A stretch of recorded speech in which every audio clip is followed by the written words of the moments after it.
What's good? This is GNT. Apple leaks of the new iPhone 7 and bad news. The VCR is dead. Let's get it. You are tuned in to Black Hollywood Live's Geek Nerd Tech.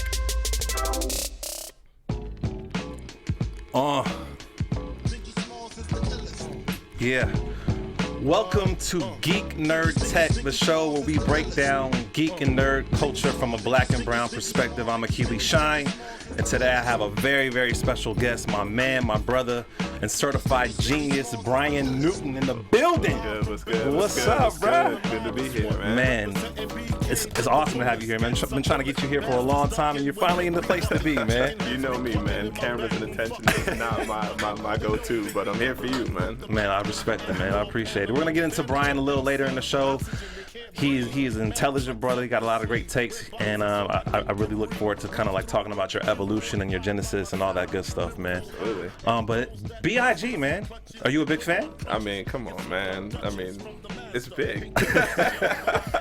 I mean, because you grew up in New York, right? Yeah. No, born and bred, Queens, New York. But when it comes to hip hop, this rap thing, I mean, hands down, there's no. He's a killer. Like, yeah, the top 5 conversation doesn't matter to me. Like, in my opinion, because that's the bar. Everybody else fills in where they fill in after that. Yes, sir. Was this record like? Why is this record nostalgic? Does it like associate to a particular memory, or is this like one of your favorites? Oh, the record's iconic because it's primo, right? You know, and you know, DJ Premier is just, when it comes to hip hop beats, classic. The scratching and live record, it's like you know, so that you put the best to ever do it in lyrics, and then the best I think in production. I think it's classic. It's an underrated record, but lyrically it's still unmatched. So 100%, man, 100%. Well, yeah, man. Have you been following the RNC, the convention? Yeah, man. I've been traveling a bit, so I've just been like catching it either in the car or just listening to it over the web. It's the more shocking, the more profitable, right? You know what I mean? Like, I think just the candidate in itself speaks to that. Yep. You know, the media follows him just because he's exciting. Like, would the ticket be as polarizing or exciting if it was Ted Cruz or Marco Rubio? Absolutely not. Absolutely not. They've got tickets to sell, man, and I think they underestimated that we'd get to this point. Strong underestimation. So, as far as the RNC goes, I mean, I feel like they got the leader they deserve, man. I think bravo to them, right? This is applause. This is democracy in its truest form, right? Absolutely. Well, I only bring it up, man, because my man named Josh Tetrick, who owns a company called Hampton Creek, actually took out a full ad in the New York Times entitled Dear Donald, where he addresses Donald Trump and says a lot of just things about how he's unequipped and how he's, like you said, very polarizing and oftentimes disrespectful and dehumanizing to people all over the country, all over the world. And so the question that I have for you is that this guy who's in the tech industry, who's now being a political voice and using his resources and his finances to speak through traditional media, do you think that is the right thing to do? No, I think you invest your money in counter initiatives, right? I mean, you know, anybody who knows, like growing up in New York, I know the clown of Donald Trump to be of who he is, right? And he's a businessman first who doesn't believe in bad publicity. It's like, if my name comes out your mouth, then I'm a part of the conversation, right? And people know who I am, good or bad or indifferent, but people are talking about me. Absolutely. Historically, he's raised the least amount of political capital to run in a campaign primary in the history of this country for the most part. Right. How does he survive? Right. Media coverage, people taking out free full-page ads in New York Times that say his name. So even if I gave 2 shits about him, I can't help but avoid him. Right. Like, you know what I mean? I've like purposely tried to like create an experiment for myself where it's like, you know what, I'm gonna just try to turn off any time I hear his name or come across anything, and it no matter what I do, no matter what device you're on, it's forced into my system, and it's just, you know, and you can't again, escape it. He's not buying ads. Everybody's buying anti-ads. So if he doesn't believe in bad publicity. Right, exactly. You say my name, you're doing me a favor. And I think if people haven't realized that by now, they're never going to get it. But the investment should be into things that are counter just his beliefs, things that he support. But, you know, it is what it is. I hear you, man. I totally agree. Well, this guy, I mean, I kind of respect his stance that he took a position and said, I'm going to spend 150K. I'm going to put the ad out. I don't like you, Donald Trump, and I wanted to make a big statement. Yeah, I mean, it's still on people's radar. Still, you can't escape it. But the fact that he's positioning himself as a CEO of a major Silicon Valley company that's gotten over $100 million in funding, and he's saying, I'm putting the flag in the soil, saying this is where I am. I'm going to take social responsibility, not just as a man, but as a businessman. Yeah. And I kind of respect that. Do you feel that other CEOs in the tech world should take such a stance, or do you think they should be hush-hush or apolitical? No, I think we all believe in what we believe, and he has the resources to do that, then that's his right. Absolutely. Right to do it, but I just, I feel like there's other ways. I personally feel like there's other ways around him. Like, we tend to give light to people who don't deserve it. And 100%. And he isn't deserving. Like, 100%. He's polarizing. Like, I could go on in terms of how to describe him, and I won't do it because, again, we're devoting the first couple minutes of our show to somebody that I have no interest in. Like the feature point. Exactly, like the feature point. So, we can leave him alone. He gets no more of my time. I can't do it. My last note about this, and we could definitely move on. Like, how do you think social media technology has kind of shaped this election? Like, we're in a different landscape than we were, say 8 years ago when Obama first, came into office, and he was really the one to use social media as kind of like a tool and a strategy to really get himself elected. But how do you think we've evolved from 8 years ago to now with social media technology? Oh, I think now it's an abuse of power. I think, we've seen what it was capable of during the Obama, the rise of Obama, right. But I think now it's like our new weapon of mass. You know what I mean? Just because of how it's used and then manipulated. You look at, look from a global perspective, and this, the military coup that took place. Now, the president who was in Turkey. He's talking about in Turkey, right. Who was banning social media for a long period of time, made his announcement that the country wasn't turning over power via Facebook Live, and they were recording it in a news broadcast. The irony, right? Like the irony. And I just think, again, it gives, you have Twitter accounts. You can speak one-to-one and have interactions with the particular audience. But I think, that information gives, not always the best voices, I think, the right platform. And you can't drown them out. 100%. So it is what it is. But I got you, man. I will say, man, I thought I saw your uncle on the RNC floor. Uncle Willis, I seen him. There's always going to be a couple, man. There's always just going to be a couple, like that, man. Like the brother from what was that, Wisconsin, the police commissioner. Man, he represented us right. Yeah.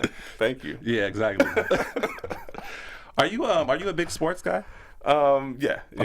Are you excited about the Olympics? Oh, incredibly excited, man. I watched all the trials actually, like, on television, right? Which is crazy counterculture, right? Yeah, I feel it.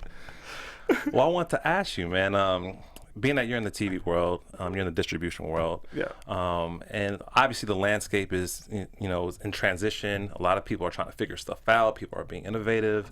People are sticking to kind of like old traditional routes.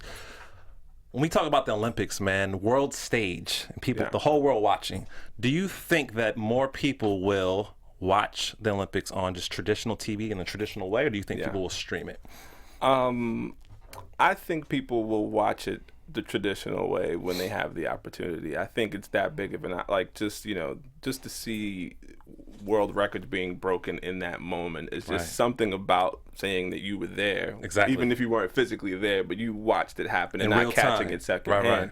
And I think people who are in transit will just kind of pick up when they get it. But then also it's like, it's an event, right? So I just got like a 58-inch TV for Father's Day. So I want to see records get broken. Can I get an invite? Yeah, come through. But you know what I mean? But I want to watch that happen, big screen, just kind of on my couch in the moment, not huddled over my mobile. I'm pushing the tail end of Millennials, so I might be, there's some youngin on here looking at me like, this guy what's he talking about?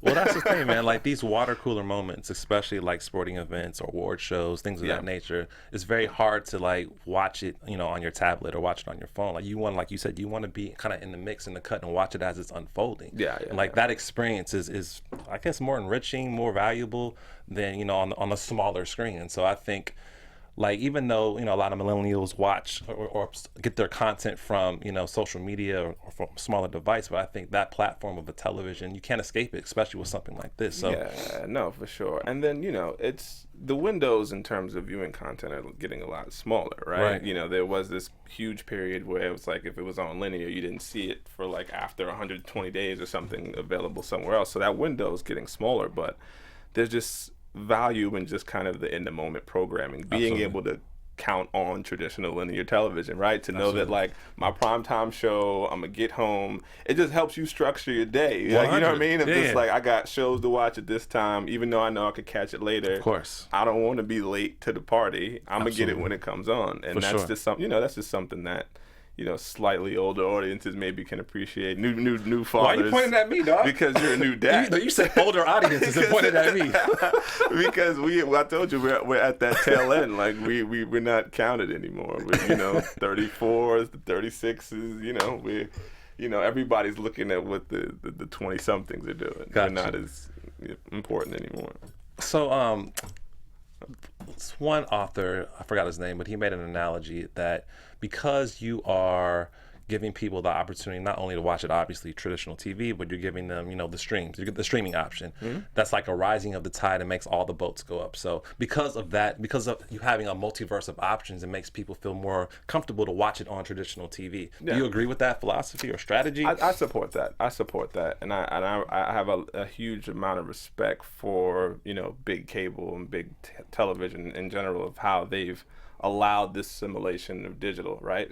Because most people aren't in the weeds of like the language that exists in some of these, cable agreements between me as a programmer and, Time Warner, Cox, Comcast, et cetera, right? So there's language provisions that prevent you from distributing content. Right. It's called, alternate distribution means. Break it down. Right? So it's called your ADM rights. Yes, sir. And in that language, they in detail describe the amount of content that you can make available on any platform outside of linear cable, right? Right. And so that language is designed as a mechanism to kind of protect them, right? Because they're valuing your content at something. Got you. Right? So if you give it to me but immediately put it somewhere else for free, and I'm paying you, let's say, 20 cents a subscriber, right?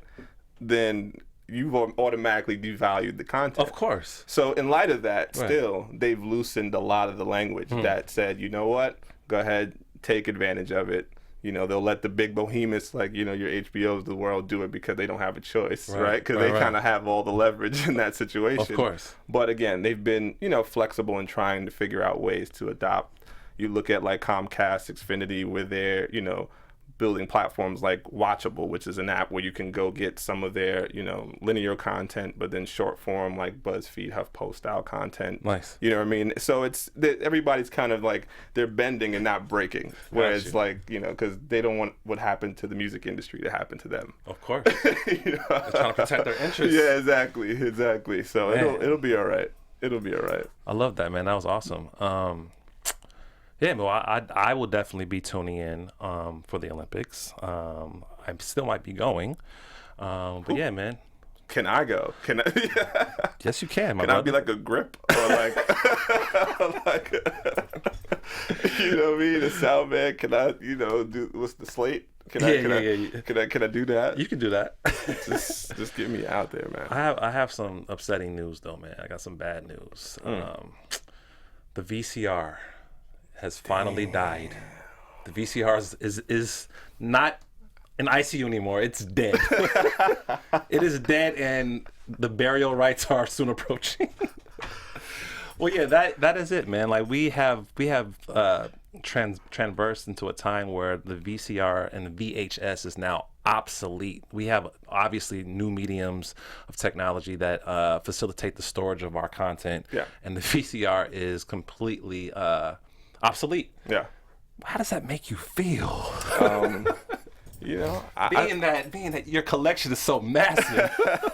Listen, man, I was telling you earlier, man, like I broke my VCR out of the basement this last weekend. So I've got a box of old music videos that I've recorded that I can't wait to dig into, man. But, you know, I mean, it comes, right? You know, there was, you know, the mini disc before the iPod. Remember that was the thing, and then it went all the way digital. So it just comes. The fact that it survived this long, and that there's actually a new one, the last of the new ones. I mean, dog, there released. was a statistic saying that last year alone they sold 750,000 of them. Still a marketplace for them. Still a marketplace. Somebody's watching them. Somebody is grabbing them joints. You know what it is though? But home video, like your Disneys and those guys, are still issuing movies in VHS. Believe it or not, the kids. Listen, and educational environments too use VCRs heavy still. No, they don't. Yeah, they do. I guarantee you, you'll go to somebody's school has like the push cart TV with the VCR. You're right. I bet you. Man, okay, so let me frame it this way. So, I mean, VCR used to be the hottest technology. You're able to, you know, essentially have, you know, instant replay in your home. Yeah. You could pause, stop, rewind, go back. You could archive your own footage. You could set a timer on it, and you almost had your own programming system in your house. Yeah. That's kind of like led to a lot of new innovations. Do you think, well, I guess what I'm asking is, technology seems to always cannibalize its predecessor. So you have the VCR, you have the VHS, now you have the DVD, then you have the Blu-ray, then you have the thumb drive, now you have hard drive, now you have the cloud. Do you see that as just a part of the technological evolution? Do you see that as a bad thing? Do you see that as, like, kind of what's your take on that? Yeah, I think it's a necessary evil. I think that the more the cloud frightens me quite frankly. Oh, I gotta hear the take on that. Why? Just who's controlling it? Like who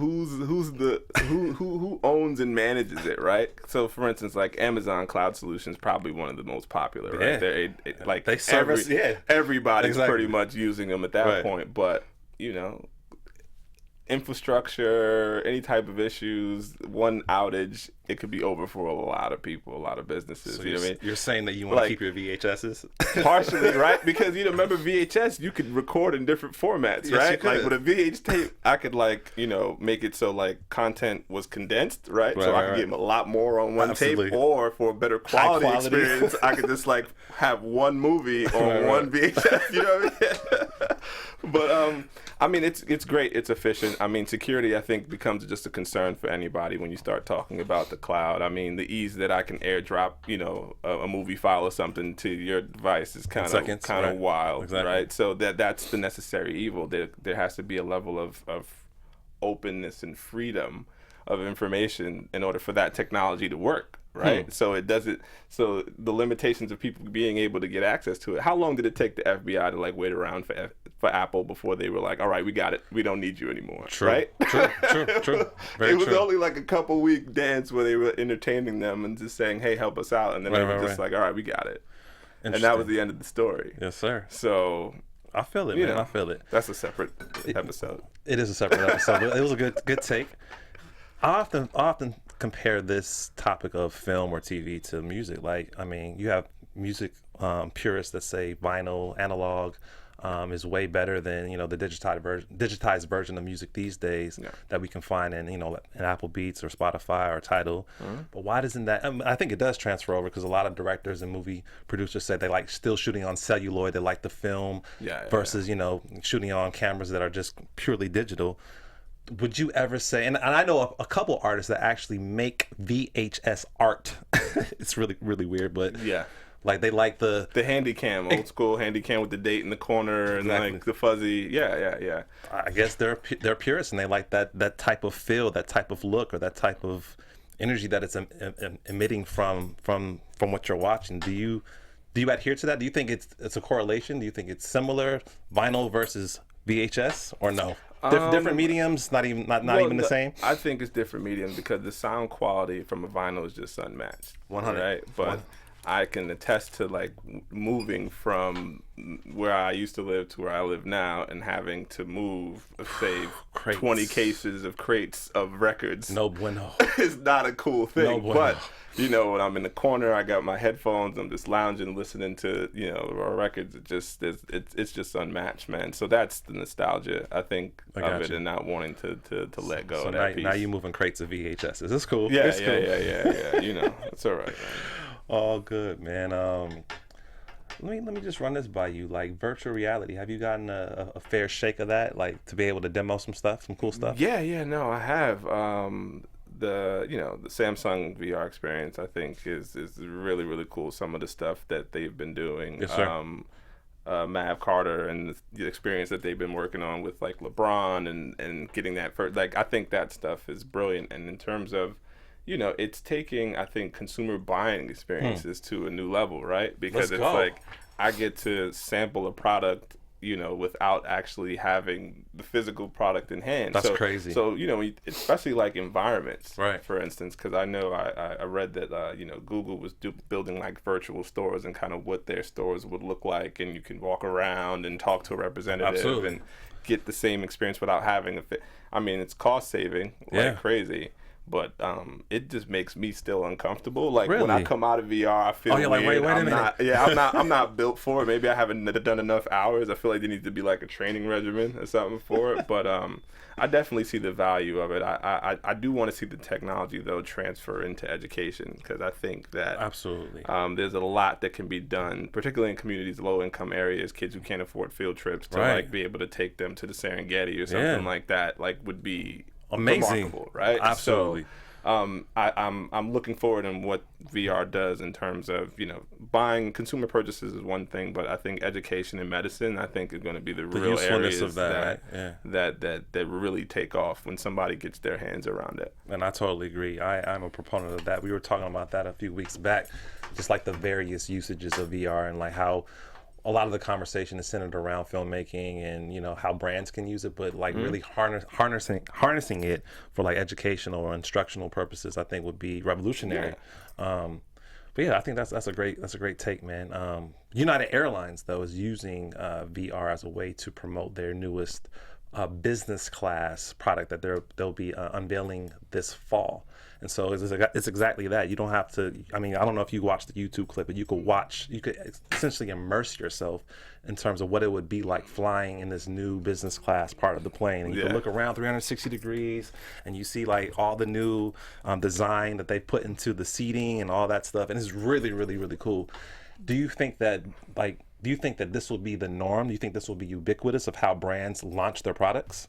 I hope not, because I think it'll get cheesy after a while. Like, you know what I mean? I think it like any other technology, right? It's like the first ones to it kind of make it their own. After that, everything else is just kind of carbon copies. Right. And, you know, it's business class, but it's not like you're selling them a piece of real estate. It's like a seat that's probably this big in comparison to your seat that's this big. So even in looking around, like how much... they're saying this is a step up. This is not the normal business class. This is like a step up. I get it.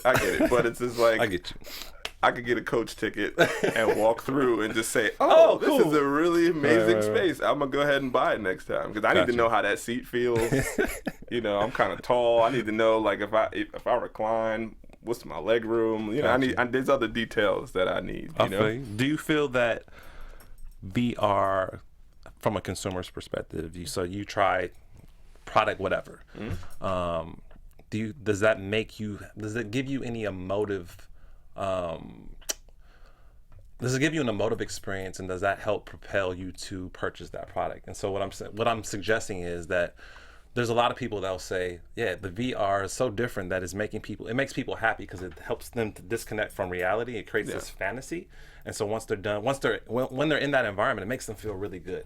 Like it's almost like a releasing of hormones and toxins and makes them feel good. And so that correlates to them actually having a transaction with that company. Yeah. Do you think that that's true? Do you think that's just some marketing involved? I think it's some marketing involved, right? But I think that in the automotive industry, I think that reigns true, right? You know, I mean, car purchases are a thing, and they're a nuisance, quite frankly. Like, even though car buying online. You can go and shop prices. You've actually got to get to the dealer and sit in the car and see how it makes you feel. Of course. You know, you got to do a test drive. Right. But utilizing VR, you could actually do test drives from your crib, right? Right. You could feel a level of torque. You could see how fast the car moves. Right. You can see turning radius, right? Right. You know what I mean? Like Mercedes-Benz probably has one of the best turning radiuses. That's something that I could see in a VR experience. Absolutely. Just from like sitting in the middle of the street trying to pull a U-turn. Like, so there's stuff like that I can already have kind of checked off, so that when I go to the dealer, I'm in there and just kind of like, all right, this is exactly what I thought it was. Let's negotiate and get out of there. But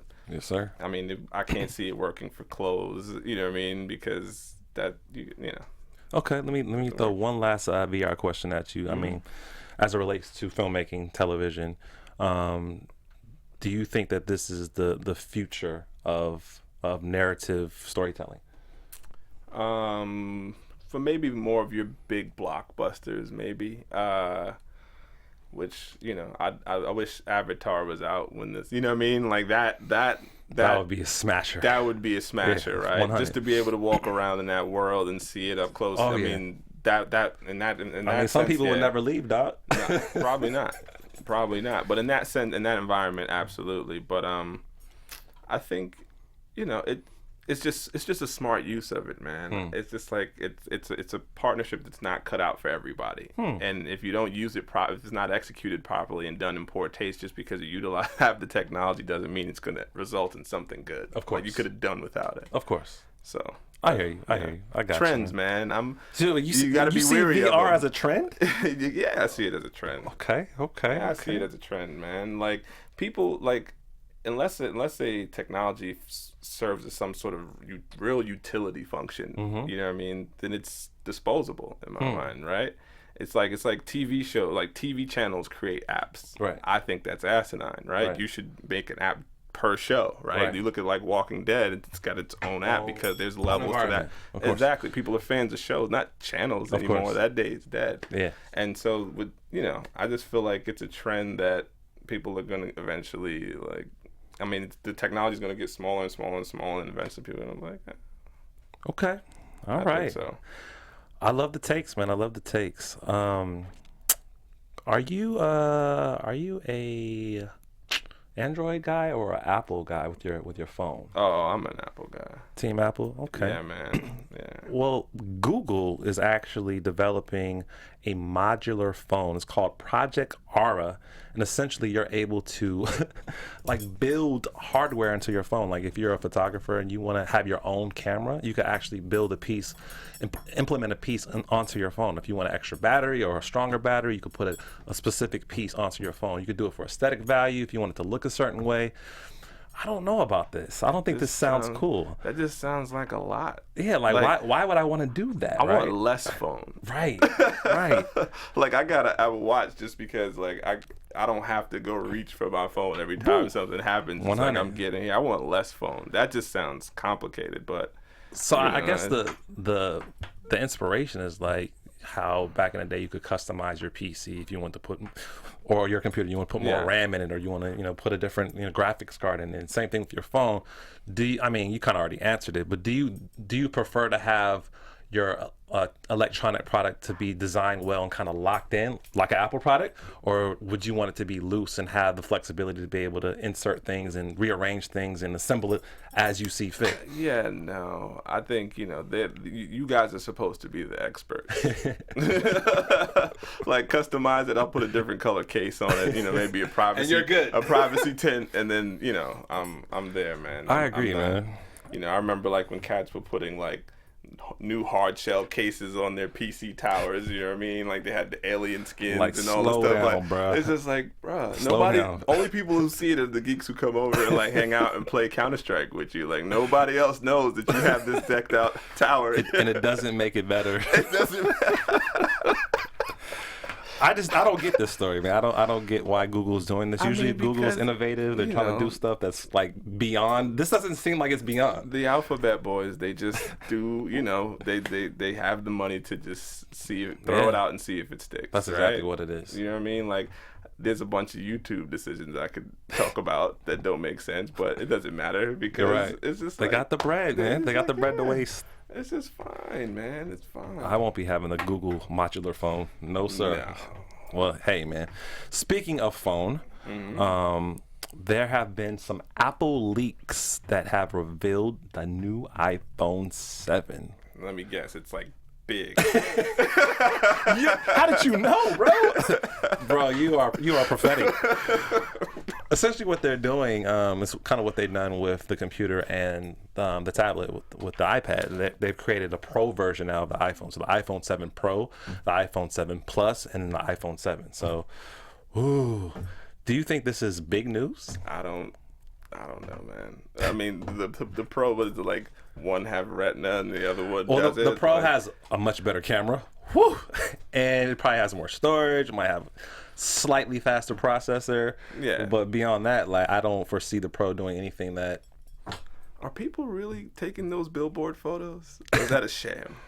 Actually, they are taking them. Really? They are, yeah. Okay. They are taking All right. Then maybe that's why they want you to have a better camera then. I mean, because Good question, the resolution is already like really good. I know, But I I know. guess, you need if you're putting up a billboard in Hollywood, I guess you need like 20-something megapixels at bare minimum. However, they are taking those photos and doing a hell of a retouch job on that. I'm sure the original photographer is not doing. 100%. But back to the iPhone 7. There's also it's a theory that they're going to kill the headphone jack. Have you heard of that? No. Like, yeah, new iPhone 7, no headphone jack. They're kind of like want to leverage the whole Bluetooth technology, wireless everything. Like they want to cut the wires from the phone. See, but that's not innovative though. I know. Right? And even from a user experience, the reason why Bluetooth died in a lot of ways from a headset standpoint is because it was just another device you had to keep charged. Exactly. Why do you want to charge? We talked about this like a couple weeks ago. Why do I want to charge 5 things? Why? That's stupid. That's really not innovative. I mean, is the headphone jack taking up that much space? Like, is it? You want to make the phone much thinner, and so that's kind of like the argument for it. Like, we need to make it much thinner. I mean, then involve the pin, right? The traditional headphone jack pin has been the same since it was a headphone jack pin. Technique 1200. Like, you know what I mean? Exactly. It's like since 70s, late Right. 70s probably. Like, you guys got The all 16th inch. You guys got all the nanotechnology in the world. Like, you can't find a new pin to make your slim fast Jenny Craig version of the traditional headphone jack. Like, See, that's the thing that Apple has done, man. And since Steve Jobs' era, like, we'll create the hardware, and then we'll design it in a way where we have to change the way that you plug up. So all the accessories, we're gonna change it up. So you have to rebuy them. So it makes the investment even more. Like, not only are you buying the phone, but you have to buy the new charger. You have to buy the new car charger. Yeah. But they're doing the same thing with this. But that's just it's going a point past where it's like, I feel like during the Jobs era, it was an area of innovation that made your life simpler. And I feel like that piece is lacking, I think, in the vision of Apple products and where they're going now. Agreed. It's just like Agreed. It's been always about simplicity. It was about how do we make a music device that only has one big button? Like, Right. you know what I mean? It's that sort of thing. Right. Like, making me purchase another device is one thing, but then to have to charge that device probably the same way that I charge my phone, like, it's just that doesn't make for It's lackluster, man. it's a lackluster user experience, in my opinion. 100%. In my opinion, bro. Do you feel like this? I mean, post Steve Jobs era, people will make the argument statistically that Apple is declining in sales, it's declining in influence.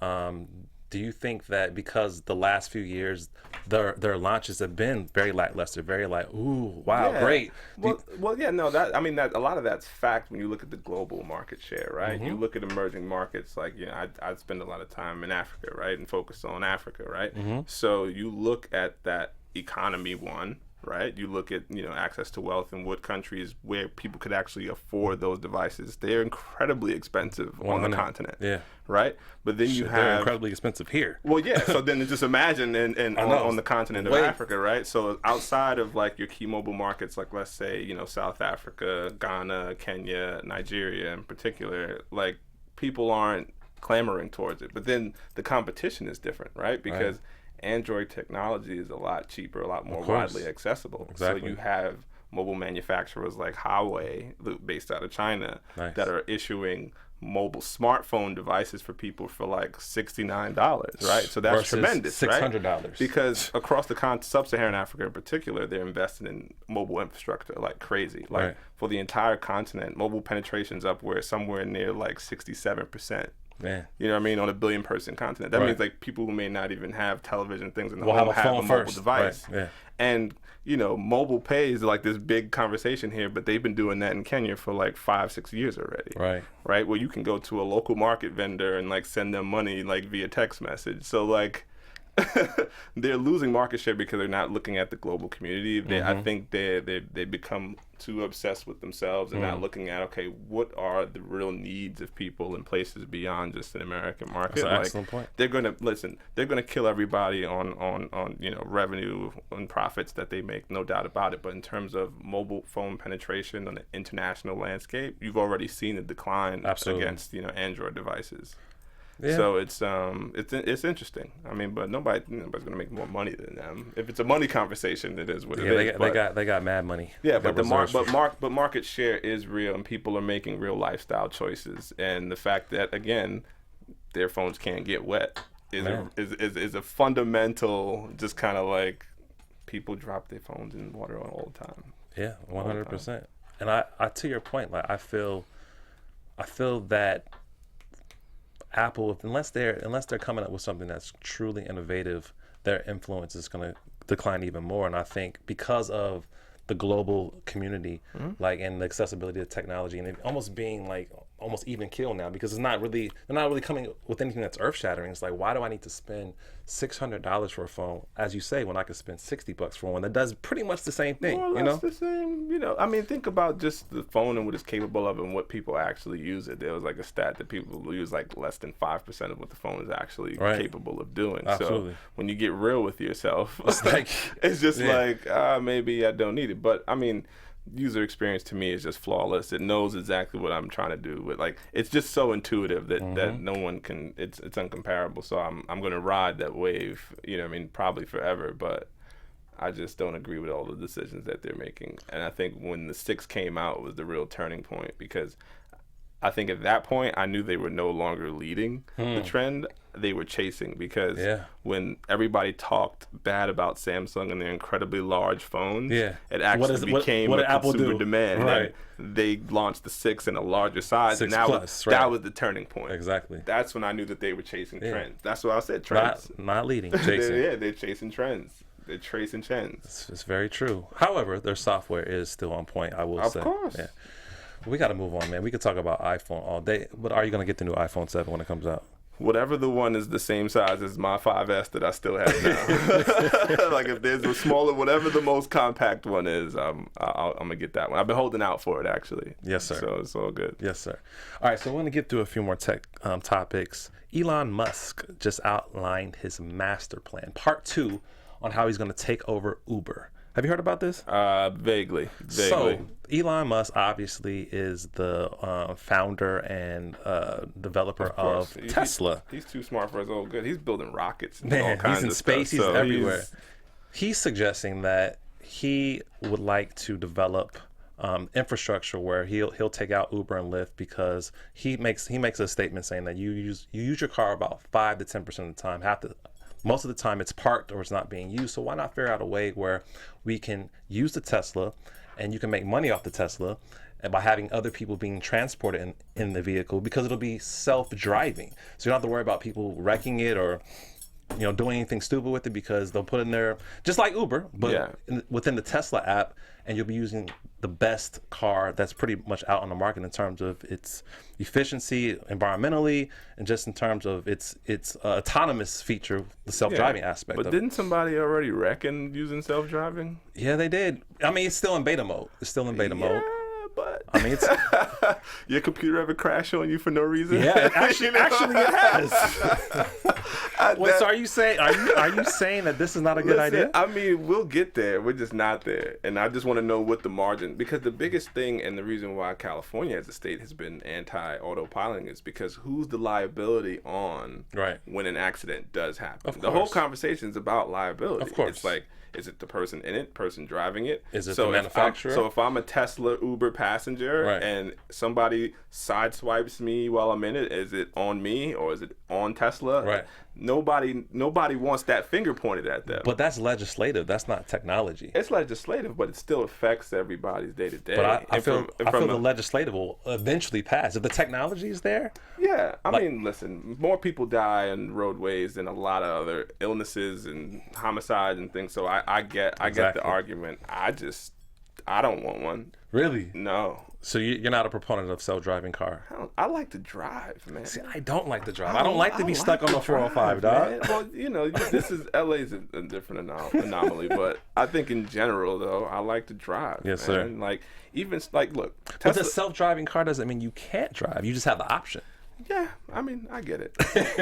I think self-parking was as much as I needed. I think, you know what I mean? Like if you're gonna act like. Trust, like I remember driving to New York and trying to get into the little tight where you got your neighbor who just didn't back up Take you enough. like 30 minutes to get in there. So you doing that back and forth. I'd love to be able to autopilot that scenario, man, No, or just even get out and let the car do it. You know what I mean? While I'm on my way into the house, I'd love that feature, but 100%. I just think until they're all automated cars on the road, Right. You're not eliminating human error, right? Well, that's what he's suggesting. He's suggesting that the technology that he's built now in beta mode is 10 times more safer than what humans can do. Yeah. In terms of the mathematics that's involved, in terms of just how it's able to assess Yeah, and people are stupid. and people are stupid. Yeah. And not just that, he's trying to not only do it in cars, but he's trying to do it in buses. He's trying to do it in all different forms of technology and make it all environmentally cleaner because it's electric.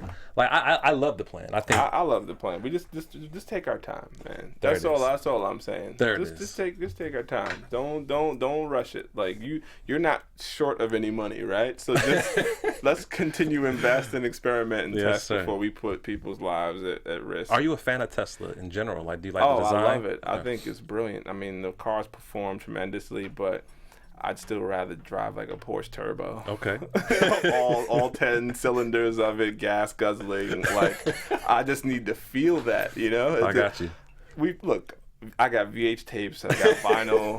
Like, Bro, I can embrace. You're also. I can embrace it, but there's just things that I need, man. I got you. Yeah.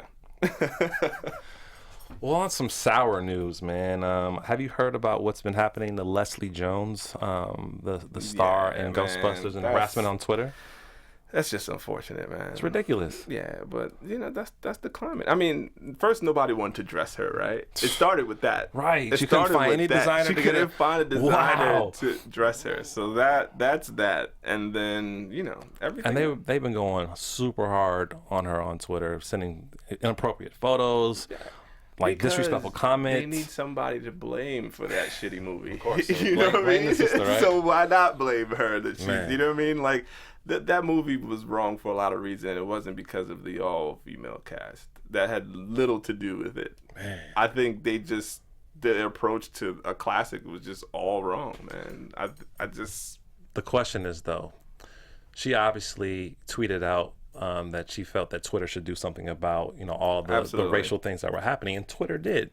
The main proponent that was kind of like advocating for people to go to kind of like send these photos and comments towards her Twitter deleted or deleted their account. Yeah. And so the question is, do you think that was appropriate choice for a social media platform to do? Do you think that infringed on his freedom of speech? Like, what is your take on that? Well, no, listen, man, I think Jack Dorsey needs to get focused. I think he hasn't invested in the right things. Like, I think he's been focused on, like, how to make Twitter popular and make more people engage, but the fundamentals of having, like, anti-bullying, software that's kind of like canvassing what's going on. Like Facebook. Like Facebook Right. has had for a long period of time. They Like, just saying they got Facebook money to build they've it. got money, though. They've got money. Yeah, I'm not gonna give them no Like, excuse. don't- I'm not gonna give them don't an excuse. make an excuse You're for right. that like that. It's just like I encourage freedom of speech, but they're quick. Look, every single one of these platforms adjust our privacy policies every now and then, right? Right. And so most people don't even read them; they just scan Terms through and click them, conditions. right? Yep. So as a subscriber, one of your terms and conditions could be, look, any kind of hate-related bullying, we have the right to remove as part And of our done privacy deal. policy, and it'd be a done deal. That's it. And the fact that they do, but again, when we started this conversation on your boy, right? When we started that conversation. Wait, who's that? You won't even say his name? I can't even do it. No more plugs. Yes, sir. We talked about the more shocking, the more profitable, right? And Twitter as a platform has become kind of like the world's kind of news outlet. Yeah. So same thing applies. The more shocking, the more profitable it becomes. He's turning a blind eye to a lot of things. You know what I mean? Of course. And that's just the nature of the business. But then people are arguing that, well, what about the Black Lives Matter movement? And what about, people making comments about that? Yeah. Should they be censored? I mean, listen, it could be. It could be. Listen. For hate mongering, yeah, and activism, I think are two different things. Man, that's a perfect way to say it. You know what I mean? Like, I think they're just two different things. That's and a perfect way to we put can it. agree to disagree on that, but I just feel like they're very two different things, and that I don't want to go into that because then that's a whole other show. Yeah, we'll be talking hours on that. Anyway, I want to get into you, man. Let's talk about Brian Newton, man. Kind of give me your origin story of how you got into the television game. My origin story of television it's kind of like Suits almost, where I had a random chance to run into a longtime executive and kind of give him my story, and he said, Yes. "You know what? I'm gonna give you a shot." Okay. But traditionally, I went to school for marketing, but Yes, traditional like B2B professional selling.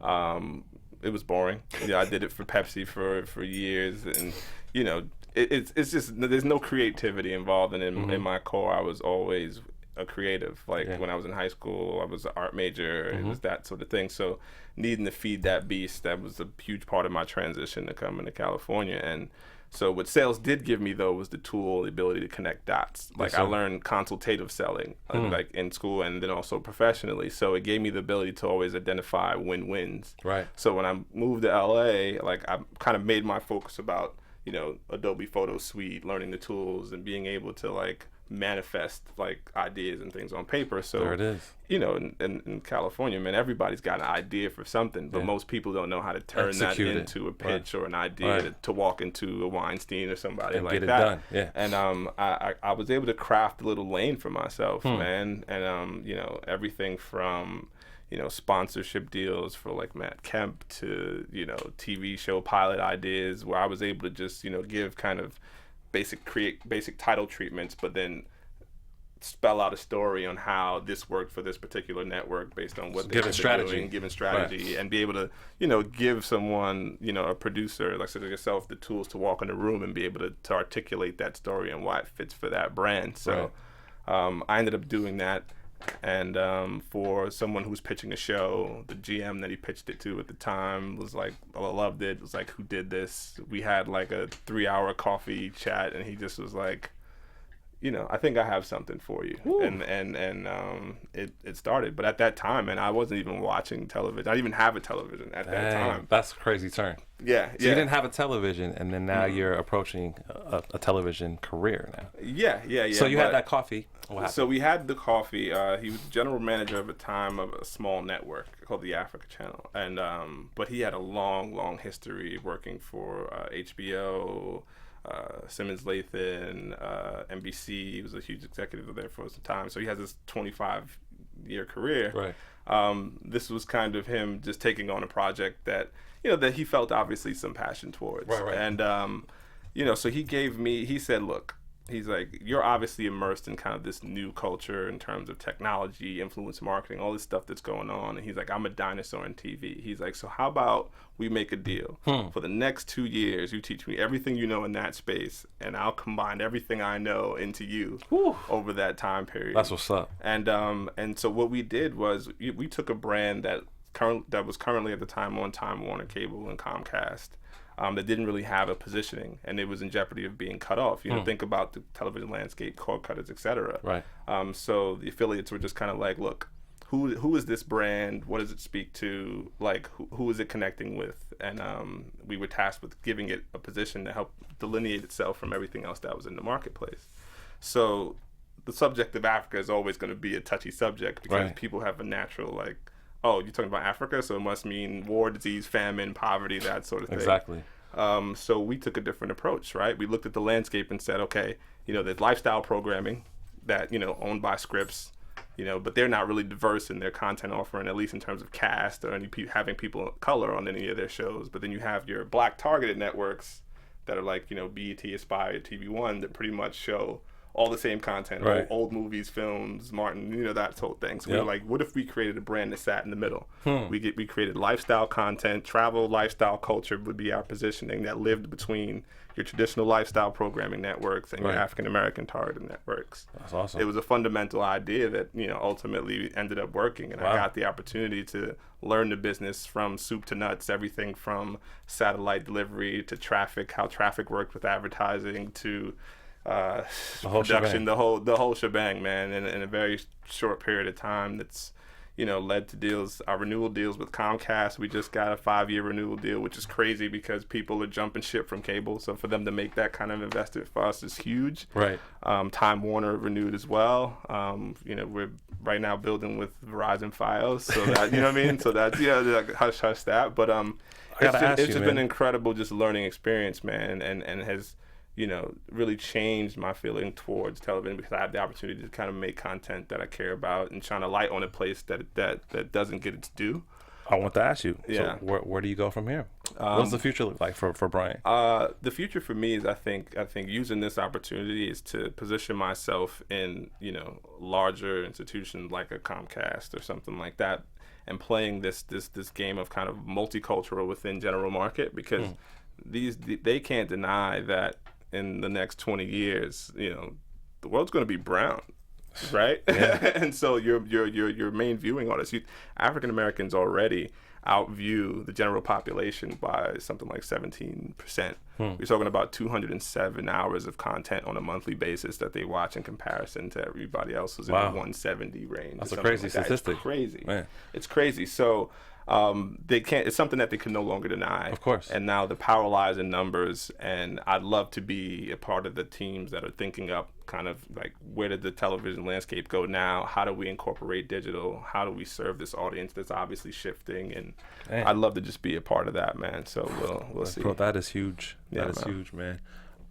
I want to ask you tons of stuff. We only have a few more minutes, but I do want to ask you, like, in your navigation up to where you are now, what you foresee yourself doing in the future, like, do you see, I mean, we talk about it all the time offline about how obviously we have a lot of African American actors and people that want to be directors and producers using the camera in front or behind the camera. We don't see too many of us in the ranks of the front office and in the executive positions. Well, because that's not sexy, man. And I think we've been programmed to be like, you want to be in entertainment, you get to be the athlete, you get to be the Sambo, you get to be that guy. You don't get to control the strings, right?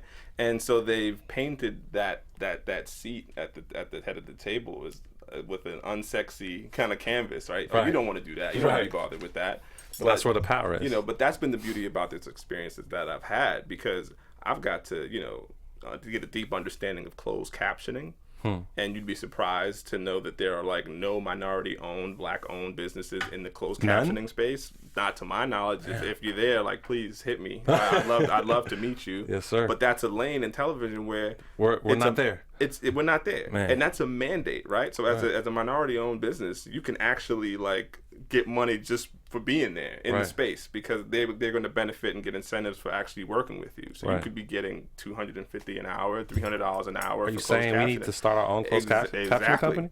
I mean, but the same goes for like signal delivery, you know, live streaming. Like, none of these things we're in. There's so many other elements to this business beside what's going on screen that we have absolutely nothing to do with. I've met one bars, bro. I'm telling you, I've met one brother who's been like kind of an OG in signal delivery and giving up. But yeah, man, it's tough out there.